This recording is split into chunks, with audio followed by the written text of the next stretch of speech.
அனைவருக்கும் வணக்கம். இன்று மார்ச் 26ஆம் தேதி செவ்வாய்க்கிழமை இந்து தமிழ் நாளிதழோட எக்ஸாம் பாயிண்ட் ஆஃப் வியூவில் தான் பார்க்க போகிறோம். தலைப்பு செய்தியாக இன்றைக்கி என்ன கொடுத்துருக்காங்க அப்படின்னா, பிரச்சாரத்துடன் களை கட்டியது மக்களவைத் தேர்தல் திருவிழா, தமிழகத்தில் மனு தாக்கல் விறுவிறுப்பு அப்படிங்கிற செய்தியை கொடுத்துருக்காங்க. ஒரு எலெக்ஷன் அப்படின்னா என்ன நடக்கும் அப்படின்னா, தேர்தலோட தேதி அறிவிப்பாங்க, அப்புறம் வேட்பு மனு தாக்கல் செய்வாங்க, அப்புறம் வேட்பு மனு தாக்கலையே வாபஸ் பெறதா இருந்தால் அதுக்கு ஒரு டேட் அறிவிப்பாங்க, அப்புறம் எலெக்ஷன் நடக்கும், அப்புறம் ரிசல்ட் அறிவிப்பாங்க. இந்த மாதிரி படிநிலையில் தான் நடக்குது. இந்த நிலைமையில் இப்போ என்ன நடந்திருக்கு அப்படின்னா, மனு தாக்கல் வேட்பாளர்கள் மனு தாக்கல் பண்ணியிருக்காங்க அப்படிங்கிறத, அது மனு தாக்கல் நாளையோட நிறைவடைகிறதுனால நேற்றுக்கு அதிகமான பேர் மனு தாக்கல் பண்ணியிருக்காங்க அப்படிங்கிறது தான் தலைப்பு செய்தியாக கொடுத்துருக்காங்க. அதில் எக்ஸாம் பாயிண்ட் ஆஃப் வியூவில் எதுவுமே இல்லை.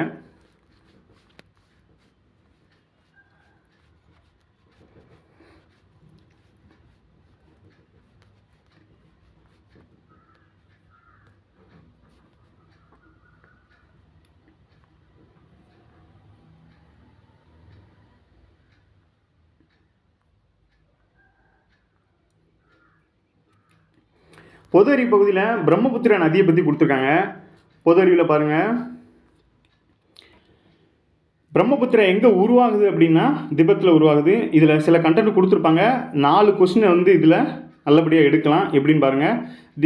பிரம்மபுத்திரா திபத்தில் உருவாகி ஷாங்போ என்ற பெயருடன் புறப்படும் நதி அருணாச்சல பிரதேசத்தில் ஷியாங் என்ற பெயருடனும் அங்கு சமவெளி பகுதியில் திஹாங் என்ற பெயரும் அழைக்கப்படுகிறது. இந்த நதியுடன் திபங்க், லோஹித் அப்படிங்கிற நதிகள் இணைகின்றன. இதுதான் துணை ஆறுகள். பின்னர் மிகப்பெரிய ஆறாக உருவாகி பிரம்மபுத்திரா என்ற பெயர் பெறுகிறது. ரைட்டு. பின்னர் அஸ்ஸாமில் சந்த் கோசு அப்படிங்கிற நதி இதோட தான் இணையுது. அங்கிருந்து வங்காளதேசத்துக்குள் நுழையும் போது ஜமுனா என்ற பெயரில் அழைக்கப்படுகிறது. இப்போ இதை நம்ம இந்த கண்டென்ட்டாக கொடுத்துருக்காங்க. இது என்ன கண்டென்ட் அப்படின்னா, ஜாகிரபியில் நதிகள் அப்படிங்கிற பாடம், ஆறுகள் அப்படிங்கிற பாடத்தில் இது கண்டிப்பாகவே இருக்கும். இது நம்ம ஸ்கூல் புக்லேயும் இருக்குது. நம்ம ஏற்கனவே இதை படிச்சிருந்தா கூட நியூஸ் பேப்பரில் இந்த மாதிரி தகவல்கள் வரும்போது இதை ரீகால் பண்ணுறது ரொம்பவே நல்லது. அப்படி பார்க்கும்போது பிரம்மபுத்திரா நதி எங்கே உருவாகுது அப்படின்னு கேட்பாங்க. இது எங்கே உருவாகுது அப்படின்னா திபத்தில் உருவாகுது. என்ன பேரில் உருவாகுதுன்னு கேட்டாங்க, ஷாங்போ அப்படிங்கிற பேரில் உருவாகுது. ஸோ பிரம்மபுத்திரா எங்கே உருவாகுது அப்படின்னு கேட்டாங்கன்னா திபத்தில் உருவாகுது. என்ன பேரில் உருவாகுது அப்படின்னு கேட்டாங்க, ஷாங்போ என்ற பேரில் உருவாகுது. மொதல் கொஸ்டின். ரெண்டாவது பார்த்தீங்கன்னா, அருணாச்சல் பிரதேஷ் தான் இந்தியாவுக்குள்ள அந்த நதி நுழையிறதுக்கான என்ட்ரன்ஸாக இருக்கிறதுனால அருணாச்சல் பிரதேசில் இந்த பிரம்மபுத்திரா நதி என்ன பேரில் அழைக்கப்படுது அப்படின்னா சியாங் என்ற பேரில் அழைக்கப்படுது. அதோட சமவெளி பகுதியில் இதோட பேர் என்னென்னா தீகாங் என்ற பேரிலும், அதாவது சின்ன வித்தியாசம்தான். இது ஃபஸ்ட்டு அருணாச்சல் பிரதேசில் என்ட்ரு ஆகும்போது சியாங்ன பேர்லையும் அதோட சமவெளி பகுதியில் தீகாங் என்ற பேர்லையும் அழைக்கப்படுகிறது. இதோட திபங்க் அப்புறம் லோஹித் இதெல்லாம் இதோட துணை நதிகள். இதெல்லாம் இது வர்ற வழியில் இதோட இணைகிறது அப்படிங்கிற செய்தியும் கொடுத்துருக்காங்க. அப்போ இதோட துணை நதிகள் என்ன அப்படின்னா திபங்க் மற்றும் லோஹித் அப்படிங்கிறது இதோட முக்கியமான துணை நதிகளாக இருக்குது. பின்னர் இது பிரம்மபுத்திரா என்ற பேரில் அழைக்கப்படுகிறது. அப்புறம் அஸ்ஸாமில் பாருங்கள், அஸ்ஸாமில் சந்த் கோசு அப்படிங்கிற நதியும் இதோட இணைகிறது. பின்னர் பார்த்தோன்னா அஸ்ஸாமில் சந்த் கோசு அப்படிங்கிற நதி இணைகிறது. அப்போ சந்த் கோசு நதி எங்கே இருக்குன்னு கேட்பாங்க. அது அஸ்ஸாமில். அது எந்த நதியோட இணையுது அப்படின்னா பிரம்மபுத்திரா நதியோட இணையுது. அதேமாதிரி அதோட துணை நதின்னு கேட்டாலும் சந்த் கோசும் வரும் அப்படிங்கிறது தான் தெரிஞ்சுக்கலாம். அப்புறம் வங்கதேசத்துக்குள்ளே பிரம்மபுத்திரா வங்கதேசத்துக்குள்ளே நுழையும் போது எந்த பேரில் அழைக்கப்படுது அப்படின்னு பார்த்தீங்கன்னா ஜமுனா என்ற பேரில் அழைக்கப்படுகிறது. ஸோ இதில் 4 கொஸ்டின் நறுக்குன்னு இருக்குது. ஸோ ஏற்கனவே நீங்கள் படிச்சிருந்தா கூட இந்த மாதிரி வரும்போது இதை கொஞ்சம் ரீகால் பண்ணிக்கோங்க. நதிகள் முக்கியமான டாப்பிக்கு. ஸோ அதை பற்றி கொஞ்சம் தெரிஞ்சுக்கோங்க. அதுவும் பார்த்தீங்கன்னா உலகிலேயே மிகப்பெரிய சமவெளி பகுதி எது அப்படின்னா கங்கை பிரம்மபுத்திரா சமவெளிகள் தான் சொல்லுவாங்க. ஸோ அதையும் தெரிஞ்சுக்கோங்க. அப்புறம் பாருங்கள், எலெக்ஷன் கமிஷன், அதாவது தமிழ்நாடு தலைமை தேர்தல் அதிகாரி ஒரு கையேடு நேற்று வெளியிட்டிருக்காங்க. என்ன பேரில் வெளியிட்டிருக்காங்க அப்படின்னா திறன்மிக்க வாக்காளர் ஆகுங்கள் அப்படிங்கிற வாசகத்தோட கையேடு ஒன்றை வெளியிட்டிருக்காங்க. அதாவது மக்களவைத் தேர்தல் குறித்த விழிப்புணர்வை ஏற்படுத்தும் வகையில் திறன்மிக்க வாக்காளர் ஆகுங்கள் என்ற கையேட்டை சென்னை தலைமைச் செயலகத்தில் தமிழக தலைமை தேர்தல் அதிகாரி சத்யபிரதா சாகு நேற்று வெளியிட்டிருக்காங்க.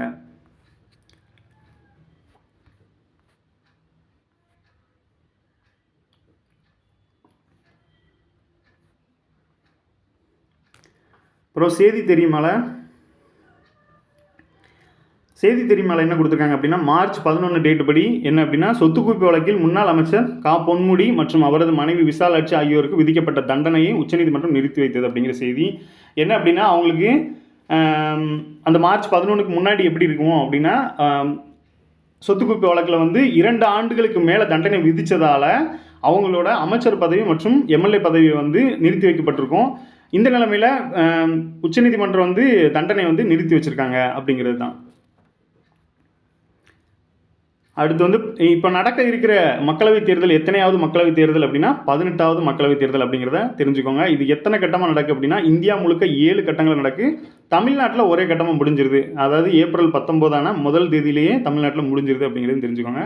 முக்கியமானது என்னென்னா, தற்போதைய மக்களவைத் தேர்தல் எத்தனையாவது மக்களவைத் தேர்தல் அப்படின்னா 18வது மக்களவைத் தேர்தல் அப்படிங்கிறத ஞாபகம் வச்சுக்கோங்க. அப்புறம் பாருங்கள், இது மார்ச் 17 படி என்ன அப்படின்னா, பொன்முடியை அமைச்சராக பதவி பிரமாணம் செய்து வைக்க முதல்வர் மு.க. ஸ்டாலின் பரிந்துரைத்த நிலையில் ஆளுநர் ஆர்.என். ரவி அதற்கு மறுப்பு தெரிவித்து பதில் கடிதம் எழுதியுள்ளார் அப்படிங்கிற செய்தி. இந்த செய்தியிலேருந்து நம்ம என்ன எடுத்துக்கணும் அப்படின்னா, ஒரு அமைச்சரை வந்து பதவி அதாவது பதவியேற்கிறதுக்கு வந்து என்ன அப்படின்னா, ஒரு அமைச்சர் ஆக்குறதுக்கு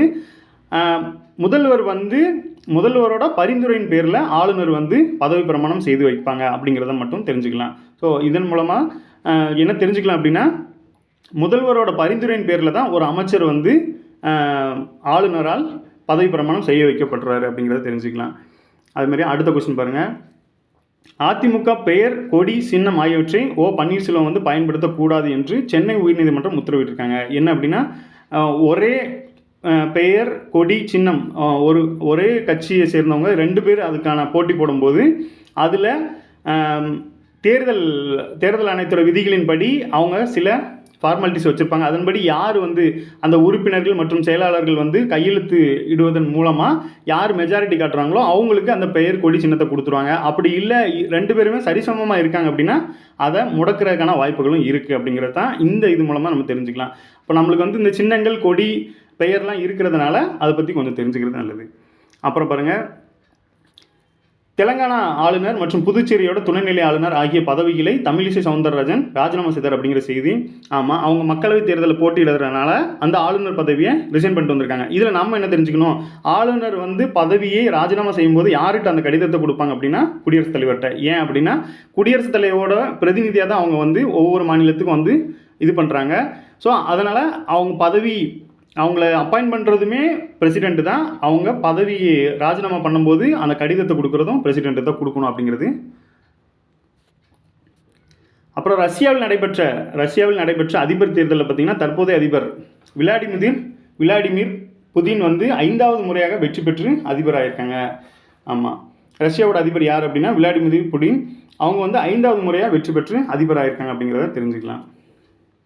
இப்போ பாருங்கள், இது மார்ச் 21 டேட்டு படி ஒரே நியூஸு 3 டேட்டு படி இதிலே வந்திருக்கு. ஸோ 7 நாளைக்கான இன்ஃபர்மேஷன் இதில் இருக்குது அப்படிங்கிறது நம்ம தெரிஞ்சுக்கலாம். பொன்முடிக்கு மீண்டும் அமைச்சராக பதவி பிரமாணம் செய்து வைக்க கோரி தமிழ்நாடு அரசு தொடர்ந்த வழக்கில் ஆளுநர் ஆர்.என். ரவிக்கு கண்டனம் தெரிவித்து உச்சநீதிமன்றம் 1 நாள் கெடு விதித்து உத்தரவிட்டது அப்படிங்கிற செய்தி.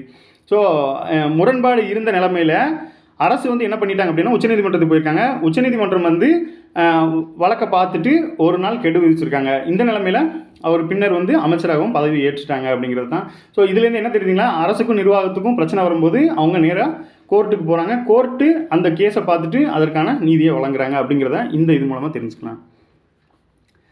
அப்புறம் தேர்தல் பத்திர எண் உட்பட அனைத்து விவரங்களையும் தேர்தல் ஆணையத்திடம் வழங்கி விட்டதாக பாரத ஸ்டேட் வங்கி உச்சநீதிமன்றத்தில் பிரமாண பத்திரம் தாக்கல் செய்தது. சமீபத்தில் பார்த்தீங்கன்னா இந்த உச்சநீதிமன்றம் வந்து ஒரு ஆணைவனை போட்டாங்க. என்ன அப்படின்னா, தேர்தல் பத்திரம் வந்து இனி செல்லாது அப்படிங்கிற ஒரு உத்தரவு போட்டதுனால ஸ்டேட் பேங்க்கில் இருந்து வந்து அதற்கான ஆவணங்களெல்லாம் சப்மிட் பண்ணுங்கள் அப்படின்னு சொல்லியிருக்கும்போது தேர்தல் பத்திர எண் உட்பட எல்லாத்தையுமே விவரங்களையும் நாங்கள் தேர்தல் ஆணையத்திட்டம் சமர்ப்பிச்சுட்டதாக வந்து உச்சநீதிமன்றத்தில் பிரமாண பத்திரம் தாக்கல் செய்திருக்காங்க. யார்? பாரத ஸ்டேட் வங்கி. அப்புறம் பாருங்கள், அருணாச்சல பிரதேசத்துக்கு பிரதமர் சென்ற நிலைமையில் சீனா வந்து எதிர்ப்பு தெரிவித்த நிலைமையில் அருணாச்சல பிரதேசம் இந்தியாவின் ஒருங்கிணைந்த பகுதி என்று அமெரிக்காவோட வெளியுறவுத்துறை அறிவிச்சிருக்காங்க. அடிக்கடி பார்த்திங்கன்னா இந்த இது நடக்கும். இது வந்து சைனாவோட பார்டரில் இருக்கிறதுனால அருணாச்சல பிரதேசத்துக்கு இந்திய பிரதமர் செல்லும் போதெல்லாம் சீனா வந்து கண்டனம் தெரிவிப்பாங்க. ஆனால் இந்தியா அதற்கு பதிலடி கொடுத்த நிலைமையில் இப்போ அமெரிக்காவோட வெளியுறவுத்துறை என்ன சொல்லியிருக்காங்கன்னா, அருணாச்சல பிரதேசம் வந்து இந்தியாவோட ஒருங்கிணைந்த பகுதி தான் அப்படிங்கிறத சொல்லியிருக்காங்க. அப்புறம் தேர்தல் ஆணைய நியமன சட்டத்தை நிறுத்தி வைக்க முடியாது என்று உச்சநீதிமன்றம் தெரிவித்தது. ஸோ தேர்தல் ஆணையர்களை வந்து அப்பாயின்ட் பண்ணுறாங்க. அப்பாயின்ட் பண்ணுறதுக்கு ஒரு நியமன சட்டம் இருக்குது. அதை வந்து நீக்க சொல்லி வழக்கு தொடர்ந்த நிலைமையில் அதை நீக்க முடியாது அப்படிங்கிறத உச்சநீதிமன்றம் வந்து தெரிவிச்சிருக்காங்க. உச்சநீதிமன்றத்தின் உத்தரவை அடுத்து பொன்முடிக்கு தமிழ்நாடு ஆளுநர் வந்து ஆர்.என். ரவி அமைச்சராக பதவி பிரமாணம் செய்து வைத்தார். அவருக்கு உயர்கல்வித்துறை ஒதுக்கப்பட்டிருக்கு. இது அந்த நியூஸோட 4வது நியூஸு. உச்சநீதிமன்றத்தின் உத்தரவை அடுத்து உச்சநீதிமன்றம் வந்து உத்தரவு ஒரு நாள் கெடு விதிச்சிருந்தாங்க. அந்த நிலைமையில் உச்சநீதிமன்றத்தை உத்தரவை அடுத்து பொன்முடிக்கு தமிழ்நாடு ஆளுநர் வந்து அமைச்சராக பதவி பிரமாணம் செய்து வச்சாங்க. யார்? முதலமைச்சரோட பரிந்துரையின் பேரில் அமைச்சராக பதவி பிரமாணம் செய்து வச்சுருக்காங்க அப்படிங்கிறத இது மூலமாக தெரிஞ்சுக்கலாம்.